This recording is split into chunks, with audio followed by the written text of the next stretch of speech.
Hello, legends and heroes. Welcome back. My name is Omni and I am your guide to Diablo Immortal. Are you tired of going into PvP and you just walk in and you say, oh, I can't move, I'm dead. There you go. Well, I'm tired of that.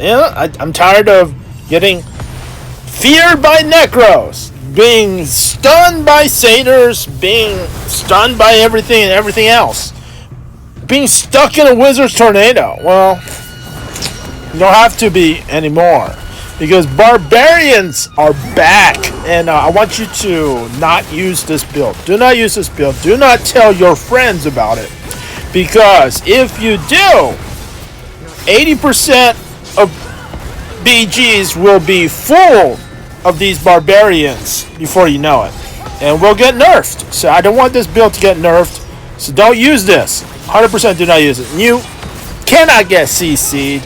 You have 48% damage reduction just from Eternal Gear alone. You get insane amounts of crit from your main hand. It is absolutely broken. People can't kite you. Your 70% movement speed. I'm going to tell you the whole entire build after this short but sweet battleground battle. But as you can see, just jumping right in.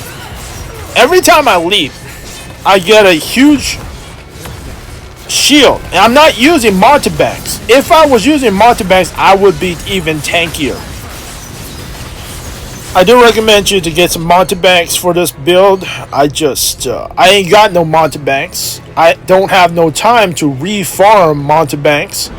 Every 100 levels, you're pretty much stuck with one set of good greens. If you try to get more than one set of good greens, it just doesn't work. But yeah, I just changed. People be like, oh no, I'm gonna. Oh look, this DH is tickling me, because every time I leap, I get up to 48% damage reduction, and every time I leap, I get new shields. You cannot outdamage that. If it's a 1v1. Very hard to kill me. 2v1. Still not dying. Alright, 3v1. 3v1, it becomes an issue. But yeah, I mean, there's no CCs. The Necro right here is trying to fear me. Doesn't do very much. He is also very tanky. That's tank Necro. Tank CC Necro. He's like running. Oh, I need some HP. Need some HP. Run away. Yet, this build is absolutely insane. Doesn't matter what class you're fighting. Absolutely broken build. And I'm not fighting small people. I am also fighting right here. I came out up front so that I can fight these three people, so that they fight me instead of going and standing on the idol. Now that I died, I'm gonna rotate to the other side, and you can see I will face Soy Sauce. Soy Sauce is 11k resonance. 11k resonance. I am right now 5k resonance. This build will work with any resonance. So Soy Sauce can so at 5k resonance, Soy Sauce 11k resonance, he can absolutely destroy me. But it took him a little bit, and locked him on this side. So, he has to rotate to the other side. Took him a little longer. So, yeah, I mean, you could do really well. I'm not saying a 5k can do very much against an 11k by yourself, but you can definitely do really well. And having these shields, having a little bit of HP, will allow you to push an idol.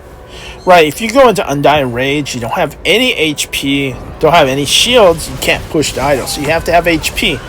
So, having a little bit of HP, a little bit of shields, will allow you to push the idol, making you super, super strong. Alright, look, let's take a look. I mean, this is not a super easy match. We're pretty evenly matched. Alright, we got Newman versus Soy Sauce, Milk Tea versus Adarna, and we win. So, I mean, Soy Sauce he's a good monk. He's a great PvPer. 11k, 10k secondaries, 10k armor pen, 10k resistance.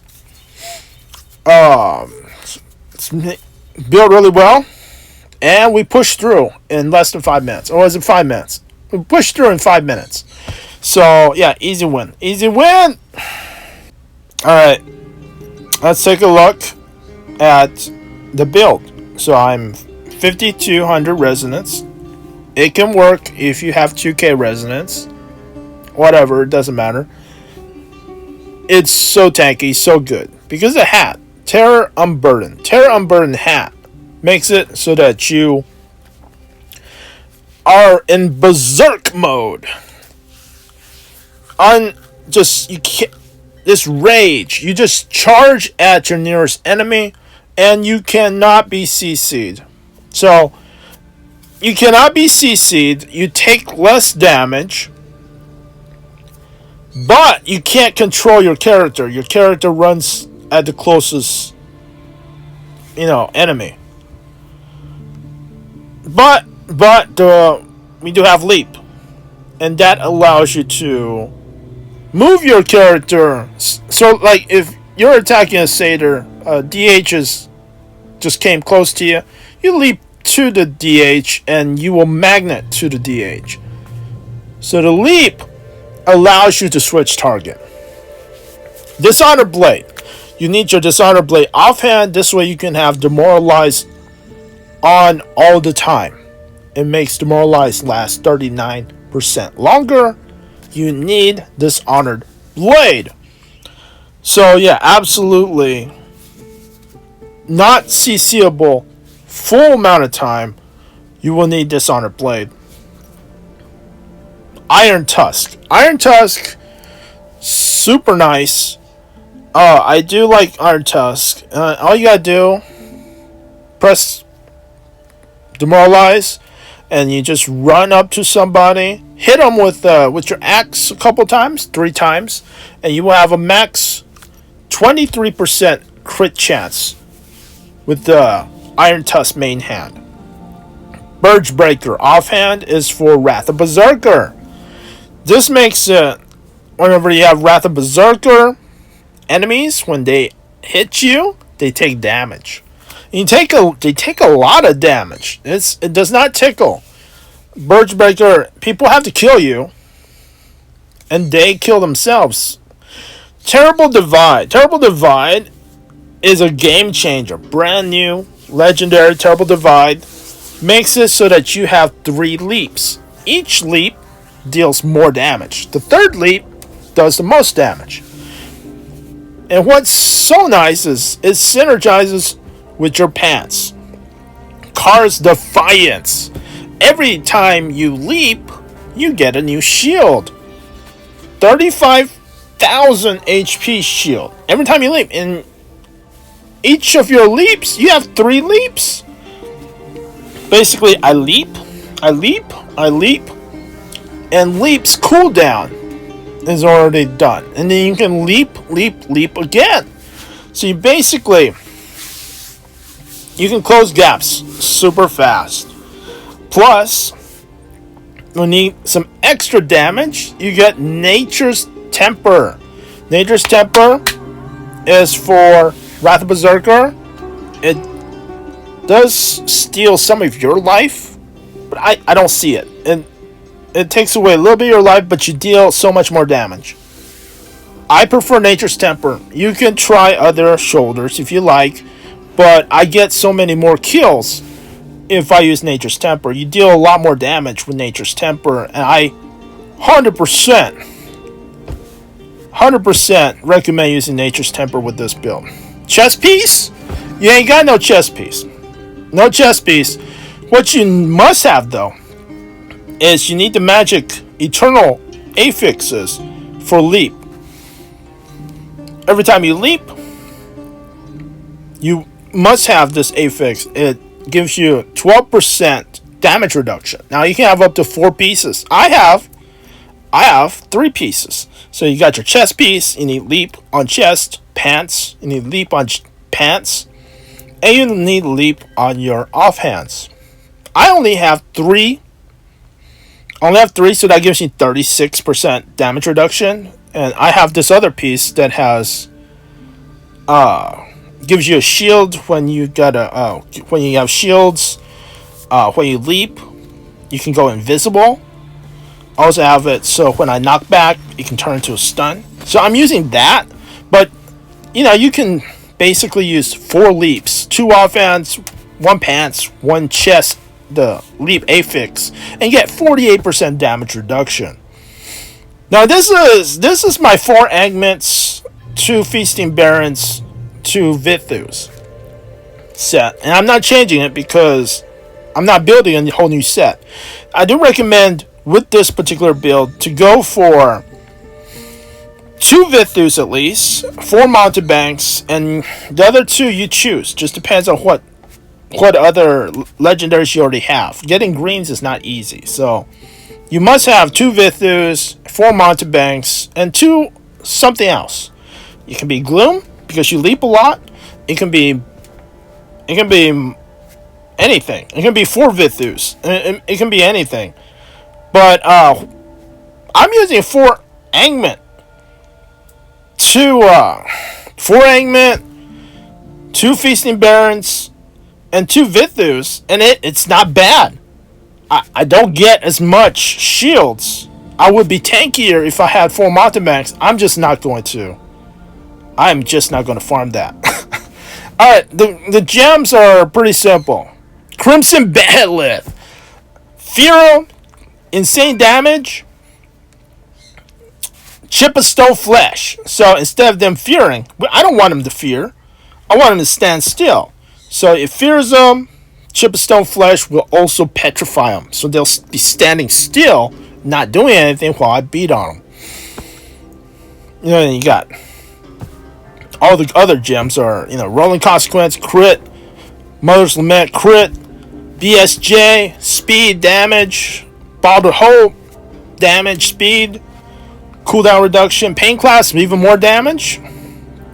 Okay, let's talk about cursed properties. 6-piece tortured set. Every time I dash, I leap. People will get immobilized every 9 seconds if you have 6 pieces. So definitely that's really strong. And then the other 2 pieces, I would go for nettled. You can also go for 6 nettled. 6 nettled where you reflect damage. And 2 tortured. I don't know. I like the 6. I like the 6 tortured. I try to immobilize enemies so I can, hit on. I can, if they're not moving, they can't run away from me, right? So I do have tortured. I'm not sure which one's better. I think they're about equal. Once again, there's no chest piece, but you don't need no chest piece. It doesn't matter. You're just way too strong anyways. Here is our Paragon, Brawler Paragon. We have Defender of the Sanctuary. You get this huge shield when you go low on health. Heavy armor. You get more damage reduction. Combat tricks. When you have heavy armor, basically whenever someone's close, you reduce their damage by another 5%. Rugged, you're bigger, you're faster, more HP. And shock barrier. Yeah, so be sure to get Brawler. Shock barrier is your ultimate. Whenever you pop your shield, you can deal damage. And that is whenever you leap. And you're going to be leaping every 1 or 2 seconds. Thanks for watching. Please like and subscribe, and I'll see you in the next video.